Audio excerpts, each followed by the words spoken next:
Ito yung pinakamakating higa dito sa amin sa Bicol mga kuragon. Ayan oh. Ang dami niyang balahibo. Ayan oh. Dami oh. So ang challenge natin mga kuragon, papagapangin natin ito sa katawan natin sa loob ng 2 minuto mga kuragon. Ako lang yung gagawa nito mga kuragon. Wala pang gumagawa nito. Grabe, sobrang kati. So wala nang intro pa. Simulan natin ito. Ginigil ko. Wah, rah, rah. Oh no! Okay, 1 down.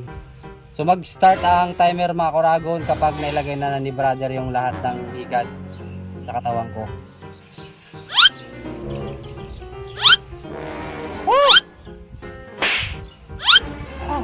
Hindi ako nakakatihan mga kuragon, nakikilit ako mga kuragon.